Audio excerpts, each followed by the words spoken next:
जय हिंद दोस्तों, मैं शिव श्रीवास्तव बार फिर से आप लोगों का स्वागत करता हूं। आशा करता हूं आप लोग ने बच्चे होंगे। राजस्थान का जो परिचय रिजल्ट था वो मतलब कि उसका आंसर की प्रोविजनल आंसर की 24 तारीख को रिलीज हो चुका। बहुत से लोगों ने देख भी लिया था। बहुत से लोगों को जैसे आंसर किया है आप लोगों के कमेंट आने शुरू हो जाते हैं कि अब इसके बाद क्या एक्सपेक्टेड कट ऑफ में कितने नंबर तक बढ़ेंगे, कहाँ पे क्या होगा। बहुत से क्वेश्चन है। मैंने पहले कट ऑफ जो बताई थी आंसर किए आने से पहले लगभग एज इट इज सेम होने वाली, ज्यादा दिक्कत नहीं होगा। लेकिन फिर भी कुछ चीजें हैं जो टॉपिक्स में बढ़ोतरी हुई, उन चीजों को बता देते हैं आप लोगों के। क्वेश्चंस भी डिलीट हुए, किस पेपर का कौन सा क्वेश्चन नंबर डिलीट हुआ वो भी मैं बताऊंगा आप लोगों को, क्योंकि आप लोगों के कमेंट के हिसाब से मैं टॉपिक्स को ढूंढता हूं। ठीक है, तो बिना किसी देरी के वीडियो शुरू करते हैं। लेकिन उससे पहले अगर अभी तक आप लोगों ने चैनल को सब्सक्राइब नहीं किया है तो कर लीजिएगा। वीडियो अच्छी लगे तो लाइक कर दीजिए और कमेंट बॉक्स में अपनी राय देना मत भूलिएगा। देखो, जो पशु परिचय का रिजल्ट था 2025 का, रिजल्ट की डेट भी मैं आज आप लोगों के साथ शेयर करने वाला हूं। उसके साथ साथ आंसर की तो आप लोगों की आ ही चुकी है, इसमें कोई दिक्कत ही नहीं। जो आंसर की आई है वो प्रोविजनल है। अभी उस पर आप लोग हस्तक्षेप करेंगे, उस पर कुछ डाउट उठाएंगे। वो प्रोविजनल आंसर की याद लीजिएगा। अभी एक और की आएगी आंसर की, उसके बाद आप लोगों का फाइनल आंसर की आएगी। ठीक है, अब रिजल्ट कब तक आएगा, ये बहुत से ज्यादा क्वेश्चन पूछा जाने वाला प्रश्न है। और आंसर की के बाद अब जो होगी कट ऑफ में कितनी बढ़ोतरी होगी, तो कट ऑफ में ज्यादा बढ़ोतरी नहीं होगी, लेकिन फिर भी मैं बताऊंगा आप लोगों के लिए किस शिफ्ट में कितने नंबर बढ़ेंगे ये भी मैं बताऊंगा। तो सबसे पहले मैं बता देता हूँ आप लोगों को कौन कौन से क्वेश्चन डिलीट हुए। ठीक है, देखो आप लोगों को पता है 6 पारियों में आप लोगों का पेपर हुआ था। तो फर्स्ट पारी का जो A13 था, कौन सा A13 पेपर कोड, आप लोगों को अगर पेपर कोड नहीं तो इनके ऑफिशियल वेबसाइट पे सारे पेपर पड़े हुए हैं, जाकर देख सकते हैं। उसमें जो 16वें नंबर क्वेश्चन था, 16वें नंबर क्वेश्चन वो डिलीट हुआ है। ठीक है, डिलीट। उसके बाद बात करूं तो आप लोगों का सेकंड शिफ्ट में X12 कोड पेपर का था, X12 उसमें 48वां क्वेश्चन डिलीट हुआ है। 48वां क्वेश्चन डिलीट हुआ। उसके अलावा ना तीसरी शिफ्ट में कोई डिलीट हुआ, न चौथी शिफ्ट में, न पांचवी शिफ्ट में कोई क्वेश्चन डिलीट हुआ। लेकिन छठवीं शिफ्ट में सेकंड नंबर का क्वेश्चन जो था, दूसरा क्वेश्चन जो था वो डिलीट हुआ है। तो कुल मिलाकर मैं कह सकता हूँ 3 क्वेश्चन डिलीट हुए। कितने? 3 क्वेश्चन डिलीट हुए हैं।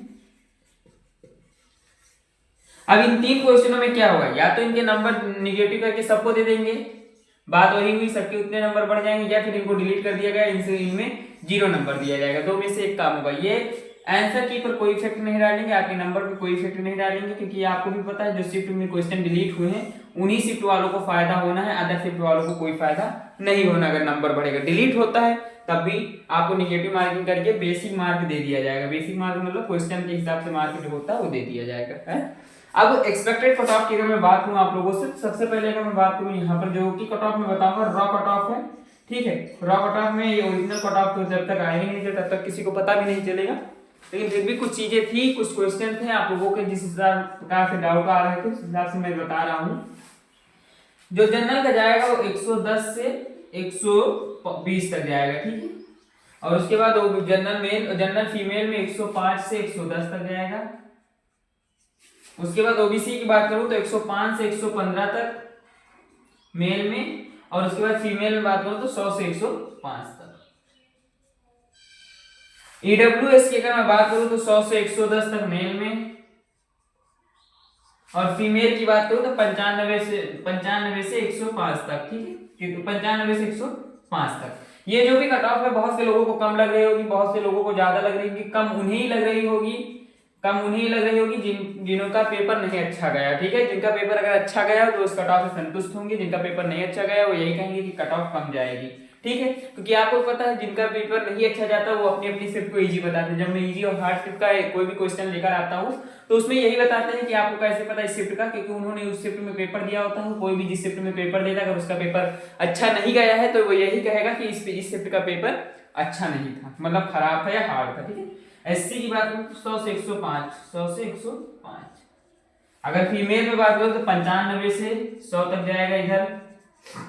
एसटी की बात करूं तो 95 नंबर से 100 तक का मेल के रहने वाला है, और फीमेल का 90 से 100, 90 से 100 तक। ठीक है, तो ये एक्सपेक्टेड कट ऑफ है जो कि आंसर की के आने के बाद की है। आंसर की आने के पहली कट ऑफ मैंने चैनल पे ऑलरेडी डाल रखी है और आप लोगों ने पसंद भी किया, ऐसा नहीं, आप लोगों ने उसको देखा भी है, काफी ज्यादा लाइक भी मिले हैं उसमें। जो चीजें मैं बता रहा हूँ वो सही बता रहा हूँ, और जैसे जैसे कोई अपडेट आएगा मैं और भी आप लोगों के लिए चीजें लाता रहूंगा।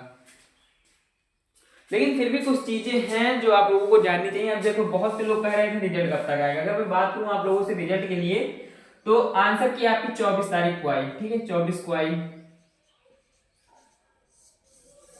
अब एक महीना यहां से मान लीजिए 24 जनवरी, ठीक है क्या भाई, जनवरी। अगर मैं +1 मंथ करता हूं तो 25 फरवरी, 24 फरवरी को मान दो, 24 फरवरी, ठीक है, एक महीना। क्योंकि अभी इस पे आपत्तियां होंगी, आपत्तियों के बाद इसका निर्णय लिया जाएगा क्या किया जाए, उसके बाद आप लोगों का एक फाइनल आंसर की आएगी, उसके बाद कहीं आपका रिजल्ट आने वाला है, ठीक। तो एक महीने के अंदर ये सारा काम हो जाएगा, आपत्ति भी हो जाएगी, आपत्ति आपका पोर्टल खुल गया होगा, ठीक है, कौन से क्वेश्चन डिलीट होंगे सारा कुछ जाहिर किया जाएगा। तो 24 फरवरी और 15 मार्च के बीच में आपका रिजल्ट आने वाला है। कुल मिलाकर 24 फरवरी से 15 मार्च के बीच में आपका रिजल्ट आएगा, ठीक है। अब इसके बाद भी बहुत से लोगों का कैंडिडेट है, कितने गुना कैंडिडेट्स का रिजल्ट आएगा, जैसे को 2 से 3 गुना का रिजल्ट तो आना ही है। उसके बाद आपका डॉक्यूमेंट वेरिफिकेशन, कुछ लोगों को बाहर किया जाएगा, कुछ लोगों को कुछ और चीजों में बाहर होंगे, वह सब चीजें बाद की बात है, लेकिन 2 से 3 गुना का रिजल्ट आने वाला है। फाइनल मेरिट लिस्ट आने में अभी समय लगेगा, उसके बाद ही कहीं होगा, ठीक है। और जो चीजें मैंने बताई थी वो चीजें सही भी हो रही। मैंने आप लोगों को पहले भी बताया था कि आंसर की में लगभग 4 से 5 क्वेश्चन आपके डिलीट होंगे, ठीक है। 4 से 5 क्वेश्चन तो नहीं डिलीट हुए, लेकिन 3 क्वेश्चन फिर भी डिलीट हुए। अब 3 क्वेश्चन जब डिलीट हुआ आप लोगों को, मैंने ये भी कहा था कि ये आप लोगों के 5 से 6 नंबर बढ़ेंगे, तो ये तो चीजें सत्य हो रही है, ठीक है। क्योंकि आपको पता है अब आपके 5 से 6 नंबर तो बढ़ने ही है। अगर आपके 110 बन रहे होंगे तो अब आपके 120 के 115 के आसपास तो बनेंगे, ठीक है। और जब 115 के आसपास बनेंगे तो सिलेक्शन के नजदीक आप पहुंच सकते हैं, सिलेक्शन के बहुत पास पहुंच जाएंगे। क्योंकि कभी कभी होता है कि हम जो क्वेश्चन गलत करके आते हैं वही शिफ्ट का वही क्वेश्चन डिलीट कर दिया जाता है, जिससे हमारा फायदा होता है। लेकिन जिनका क्वेश्चन सही होता है उनको दिक्कत होती है। क्योंकि उनको क्या दिक्कत होती है, क्योंकि वैकल्पिक उन्होंने सही चुना था और उनको ये लग रहा था कि इस क्वेश्चन के दम पर मैं पहुंच सकता हूं, अब वो क्वेश्चन डिलीट हो गया तो उनके 2 से 3 नंबर कम पड़ गए। लेकिन अगर बेसिक मार्क में दिया जाएगा तो 5 नंबर बढ़ाया जाएगा, तो फायदा उन्हें भी होगा। अब आप लोगों का एक कमेंट और आ रहा था कि जो ये भर्ती आई है ये फाइनल कब तक होगी, तो फाइनल में बता दूं ये जून में होगी, ठीक है। जून में आप लोगों को सिलेक्शन मिल जाएगा, जून में आप लोग सिलेक्ट हो जाएंगे। जिन भी कैंडिडेट्स का रिजल्ट अच्छा होगा वो कैंडिडेट्स जून के अंदर अंदर सिलेक्ट हो जाएंगे। तो आशा है, उम्मीद है और क्या विश्वास भी है कि आप लोगों को वीडियो पसंद आई होगी। अगर आप लोगों को कुछ और भी डाउट है तो कमेंट बॉक्स में जरूर बताइएगा, जैसा हर बार आप लोग करते हैं, ठीक है। बहुत से लोग सपोर्ट करते हैं, बहुत से लोगों के अच्छे अच्छे कमेंट आते हैं, पढ़कर मन खुश हो जाता है। लेकिन बहुत से लोगों के इतने अच्छे कमेंट तो नहीं आते हैं, मैं उनको भी कुछ नहीं कहूंगा कि उनकी वजह से भी हमारा इंप्रेशन बढ़ता है। जब कमेंट करते हैं तो उन पर रिप्लाई देता हूं, फिर भी मुझे ही फायदा होता है। लेकिन उनके कमेंट पढ़ने के बाद थोड़ा बहुत अंदर से मन नहीं मानता, लेकिन फिर भी आप लोगों से रिक्वेस्ट है कोई अच्छा सा कमेंट करके जाइएगा और वीडियो अच्छी लगे तो लाइक करिएगा। चैनल पर पहली बार है तो सब्सक्राइब कर दीजिए और कमेंट बॉक्स में अपनी राय देना मत भूलिएगा।